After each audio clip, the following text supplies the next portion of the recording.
Ang paghangat at pagtupad sa mga pangarap ay hindi nakukuha sa isang iglap. Bagkus, ito ay nagsisimula sa isang salita, ngunit nagtatapos sa maraming gawa. Bawat Pilipino na nagsusumikap sa anumang sulok ng mundo ay may kanya-kanyang kwento. May mga kwento ng pag-ahon at pagbangon, ngunit minsan nakakalungkot. May mga kwento ng mapapait na kahapon at inuuling na kakahon. Bagong bayani. Sarap isipin, kaaya-ayang pakinggan. Ngunit ano nga ba ang tunay na kahulugan? Walang salitang pagod na ako kapag mahal mo ang isang tao o ang pamilya mo. Ito ang mga salitang aming pinangahawakan upang magpatuloy ang laban. Laban na di ginagamitan ng dahas o armas. Laban na hindi nakikita ng aming mga mata, ngunit ramdam mula ulo hanggang paa. Kompleto mang may tuturing ang aming buong katawan, ay dama pa rin namin na parang may kulang. Pananabik, sa walang kasing tamis nilang mga halik, at paghanap sa napakainit nilang mga yakap. Kahirap palang buhati ng mundo. Gila ng luwang hahalik sa pisngi mo at hilahin ang kadena ng pagkalungkot at sakripisyo. Ngunit katulad ng isang bata na binigyan mo ng konting barya, ay simple lang na sa amin ang mga pagpapasaya. Dahil sa bawat ingat, salamat, kamusta, mahal kita, mga salitang inyong binibigkas, yun sa amin ang patuloy na nagpapalakas. Pagpapahalaga sa bawat sakripisyo naming naalay para sa inyo, yun lang sapat na para kami ay lumigay. Ng ibang bansa ka lang, maraming nagsasabi, mayaman ka na. Siguro nga mayaman kami.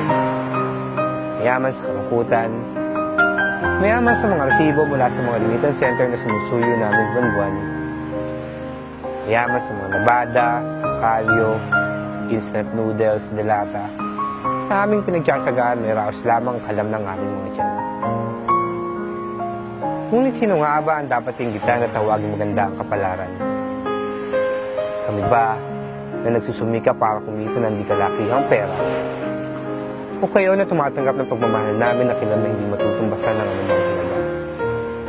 Kami ba na nananabik makita at madama ang iyakap ng aming pamilya? O kayo na nasa Pilipinas na masaya sa piling nila?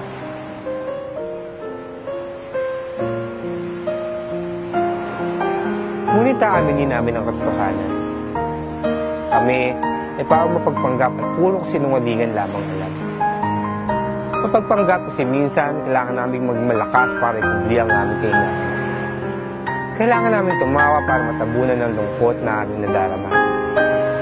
Kasi minsan kailangan namin magpanggap para tiisin ang hirap at para naman maramdaman ninyo ang sarap. Kasinungalingan kasi minsan kailangan namin ipakita sa mga larawan na kami ay masaya.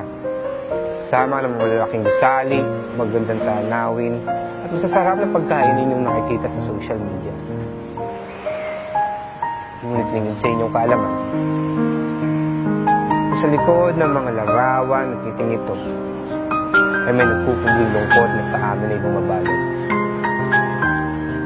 Dahil tuwing sasapit ang gabi, dumating ang kalaban na mahirap takasan. Ang pagka-homesick at nakabibingaw na katahimikan kapag muna na lamang iyong hahangkan. Dahan-dahang pumunta sa mga luha na hindi namin sinasadya. Unti-unting natabunan ng maghapong kasiyahan ng magdamag na kalungkutan na animoy waring lumot na bumabalot at nagpapahina sa naglalakas-lakasan namin katawan. Napakahirap ng malayo sa iyong minamahal. Walang sugat, pero nagdurog. Malaya, ngunit nakakulong. Masaya, ngunit may luha sa mga mata. Ngunit makakaasa kayo. Sa muling paghampas ng alon, ay mananatili kami nakatayo at naiwan. Kung sa anumang lakas ng hampas ng alon, masaktan man kami, ay pipilitin namin bumawi. Dahil katulad ng walang sawang paghalik ng alon sa dalampasigan, ang pagmamahal namin ay walang ulan. Kahit minsan nakakalulog na. Kakalunod na po ng kulit na pagdampi ng mga luha sa aming mga mukha. Hani mo wari alo na may dalang laso na sa amin nagbabaon. Ngunit mga kababayan, kailan nga ba ihinto ang paghampas ng alon? Kailan nga ba natin masisilayan ng liwanag sa dapit hapon? Kailan nga ba tatamis ang mga lasa ng mapait na alon? Sana, ang pag-ahon na hindi dumating kung kailan nalipasan na tayo ng panahon.